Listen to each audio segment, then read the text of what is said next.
Do you remember the sound of sneakers hitting a polished floor, the defiant spirit in every leap, the raw energy that defined a generation?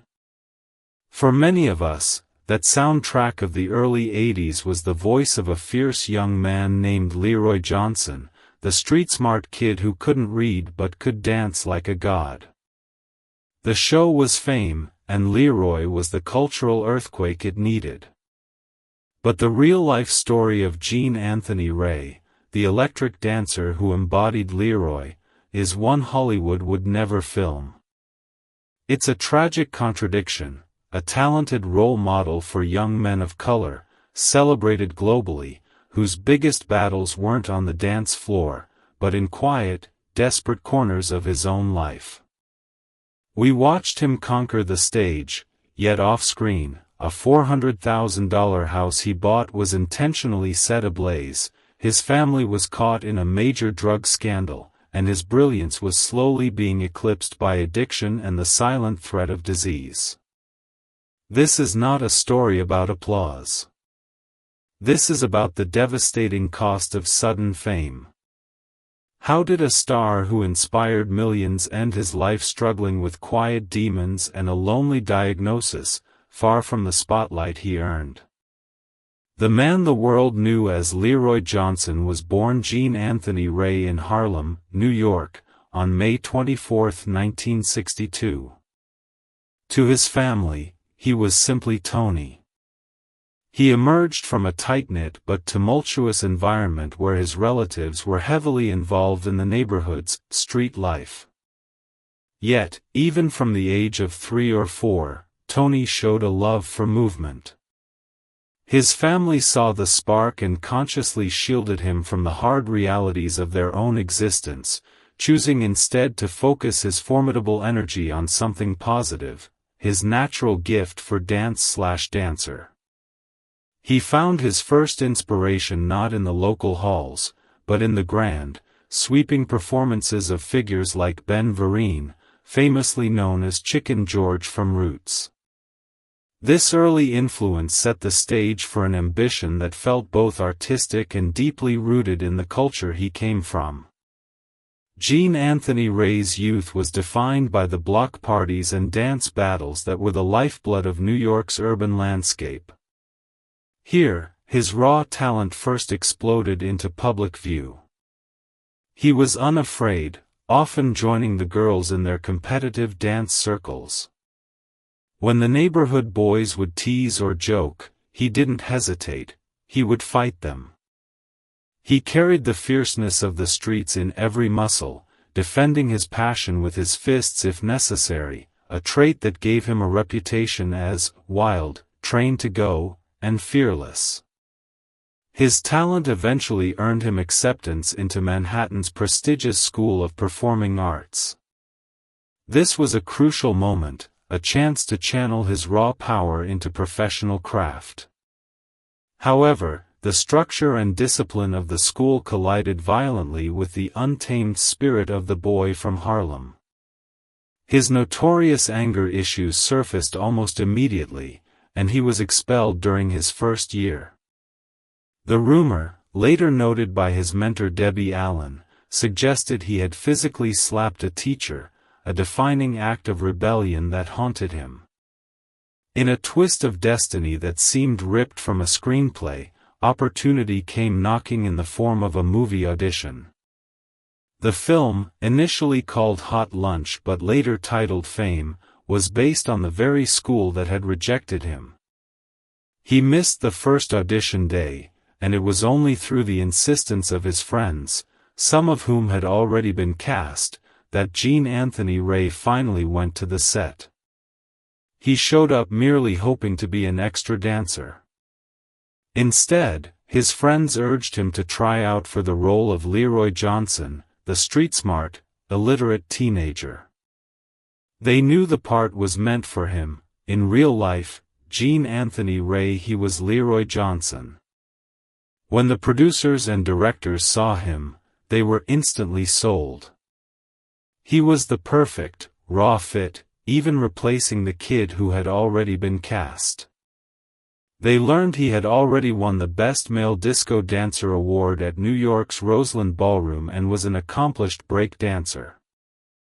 Louis Falco, the film's choreographer, was electrified. Falco stated that Jean Anthony Ray uncovered something in him he hadn't witnessed before. Here was a naturally gifted artist with no formal training, a talent so immense it defied explanation. Falco compared him to the legendary Fred Astaire, validating the raw, unpolished genius that Harlem had forged. The casting was complete on his 17th birthday when they called to offer him the role. When Fame was released on May 12, 1980, it was an instant smash, grossing over $42 million worldwide on a modest $8.5 million budget. It won multiple Academy and Golden Globe Awards, including Best Original Song for the iconic Fame. Jean Anthony Ray, playing Leroy Johnson, had leaped from the block parties of Harlem straight onto the global stage, forever cementing his place as an undeniable force in dance/dancer history. The movie's success quickly translated into a television series, cementing Fame as a global cultural phenomenon. While only 4 original cast members returned, including Lee Carrere, Debbie Allen, and, most crucially, Jean Anthony Ray, his presence was the electrifying core that carried the show's spirit. Though initially cancelled by NBC after just 2 seasons due to low ratings in the US, the immense international demand ensured its survival. MGM and LBS Communications quickly syndicated the show for 4 more seasons, recognizing that overseas, Fame was a runaway hit watched by millions. The international response was unprecedented. The album, The Kids from Fame, hit #1 on the UK charts for 12 weeks, and songs like High Fidelity and Star Maker became top 10 singles. When the cast went on tour in the UK, the media reported a level of hysteria they hadn't witnessed since the days of the Beatles and the Rolling Stones. It was immediately clear who the main attraction was. Jean Anthony Ray, embodying the raw, streetwise energy of Leroy Johnson, had the star quality everyone came to see. He became much more than a character, he was a groundbreaking role model. In an era where men of color performing ballet or modern dance was rare on screen, Jean Anthony Ray made it cool. His unique look, the cornrow braids, the high-energy style, the fierce confidence, set a trend and validated dance/dancer as a powerful form of masculine expression. His popularity soared to levels that transformed him into a global sex symbol. The sheer volume of his fan mail was staggering. He received approximately 17,000 letters a day and needed to hire 2 secretaries just to manage the correspondence. This was the pinnacle of his fame, a dazzling contradiction to the rough, difficult world he came from. Yet, even at his peak, the friction between his street persona and Hollywood discipline was constant. He developed a deep, almost mother-son relationship with co-star Debbie Allen, who became his trusted mentor. She protected him, knowing his volatile temper. This relationship was put to the test when he crossed a boundary while performing, grabbing her inappropriately. Her reaction, a shocking slap, sent him into a rage. He smashed mirrors, broke doors, and tore up the dressing room. The incident illustrated the profound struggle of Jean Anthony Ray, a genius in motion, yet deeply troubled and unable to control his instincts. Many producers and directors were reportedly scared of him, as he was quick to lash out and curse if angered. The line between the explosive Leroy Johnson and the actual person was dangerously thin. The very qualities that made him a captivating dancer, the intensity, the raw emotion, also threatened to consume him, foreshadowing the inevitable collision with the darker forces in his life. The dazzling heights of fame quickly gave way to a series of personal crises that shattered the illusion of Gene Anthony Ray's glamorous life. The first tragedy struck close to home, tinged with a devastating hint of racial malice. After he bought a luxurious $400,000 house in a predominantly white neighborhood of Rockland County, New York, the property was intentionally set on fire. Firefighters reported smelling gasoline and noted that all four sides of the house were burning, a clear sign of arson. Though no one was ever convicted, the fire was heavily rumored to be racially motivated, a cruel reminder that for Gene Anthony Ray, success could not buy safety or acceptance. This external assault was compounded by an internal collapse within his family. That same year, a major drug bust rocked the Ray family. According to police, his mother, his grandmother, 3 aunts, 3 uncles, and 14 others were all arrested in a large drug sting involving heroin and cocaine. The director of Fame, Alan Parker, later stated that he had to be careful approaching Ray because his mother was allegedly dealing drugs during filming on the set.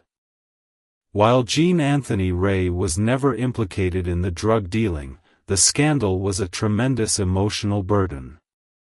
He stood by his mother, attending every court hearing, until she was eventually sentenced to 15 years in prison.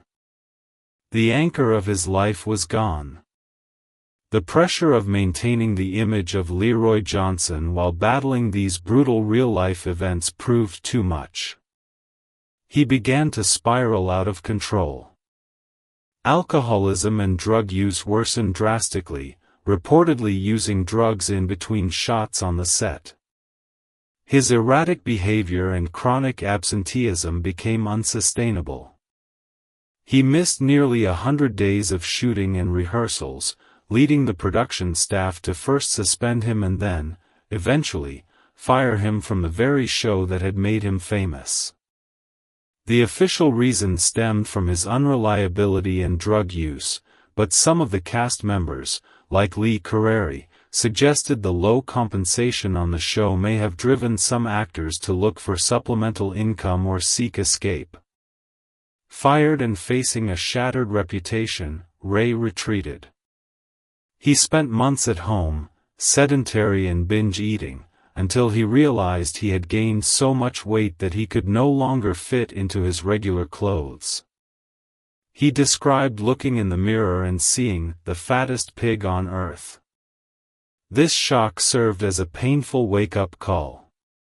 He channeled his discipline as a dancer into a desperate effort to reclaim control, changing his diet and working out for 2 months straight until his old pants, once impossible to pull past his thighs, fit again. However, the damage was done. After Fame ended in 1987, Gene Anthony Ray left America, seeking work in Europe, appearing in Italian TV series and British stage productions. Yet, even there, his troubles followed him. In Milan, he was arrested for stealing wine and attacking 2 men who taunted him, though the charges were dropped. Rumors, tragically close to the truth, began to circulate in the British press that he had died from AIDS. In 1995, he finally admitted that he was HIV positive but denied the advanced diagnosis of AIDS. He openly acknowledged his severe alcohol addiction and described himself as a frantic partygoer. The high-energy star who had once electrified millions was now simply fighting for his own survival. For a time, the world knew Gene Anthony Ray as a triumphant success story, the ultimate American dream played out in leg warmers and raw kinetic energy. Yet, his journey abroad painted a starkly different picture of a troubled artist struggling to maintain relevance and sobriety. After his abrupt departure from Fame in the U.S., he found temporary refuge and employment in Europe, securing roles in an Italian TV series and appearing in the ill-fated British stage production of Carrie. The fact that the famed TV series continued overseas for 4 more seasons, long after NBC cancelled it due to low domestic ratings, underscored his massive global appeal. In the UK, his fame rivaled that of the biggest music acts. But his escalating personal problems soon overshadowed his talent, leading to public incidents like the arrest in Milan for theft and assault. These events created a public narrative far darker than the scripted struggles of Leroy Johnson. The tragic climax of his private battle arrived when rumors circulated that he had died of AIDS. In 1995, Jean Anthony Ray took the courageous step of confirming that he was HIV positive, though he denied having full-blown AIDS at the time. This acknowledgement added a layer of profound tragedy, placing his struggle firmly within the context of the 1980s AIDS crisis that deeply impacted the arts community. His old life offered a lifeline through his mentor, Debbie Allen, who cast him in a cameo role in the film Out of Sync, 1995, a brief return to the industry that had once embraced and then discarded him. He also appeared in Eddie, 1996, and a few commercials. His final major public appearance came at the 2003 Fame Remember My Name reunion documentary. During this time, he spoke frankly about the environment on the show, claiming that staff sometimes supplied young cast members with drugs to keep them working long hours, a shocking admission that contextualized his own struggles. It was the final, unvarnished truth offered by the man who made dance/dancer a universal language. Just months after his candid appearance at the Fame reunion, a final blow struck. In June 2003, Jean Anthony Ray suffered a stroke. He died on November 14, 2003, at the age of 41, due to complications from the stroke and AIDS. Jean Anthony Ray never formally discussed his sexuality throughout his career. He was described in his obituary as someone who flamboyantly brushed aside any questions about it. He simply existed as an unapologetic, intensely gifted dancer. His death, tragically linked to the AIDS crisis that devastated the arts community in the 80s and 90s, was a quiet end for a star who had burned so brightly and loudly. His powerful legacy is not defined by his struggles, but by his impact. Jean Anthony Ray was a true pioneer, a pivotal role model for urban youth and, specifically, for young men of color. He made it acceptable, even cool, to embrace the discipline of ballet and formal dance alongside the rhythm of the streets. He inspired a generation to see the stage, not the street, as the ultimate arena for battle and triumph. The story of Leroy Johnson was scripted, but the turbulence of Jean Anthony Ray's life was the tragic, unscripted reality of sudden fame. He showed the world the immense beauty and power of raw, untrained talent, yet he paid an unbearable price for the pressure, the loneliness, and the dark temptations that followed the spotlight. We must remember him not as the addict or the troublemaker, but as the revolutionary artist who redefined what a black dancer could be. His work deserves lasting recognition.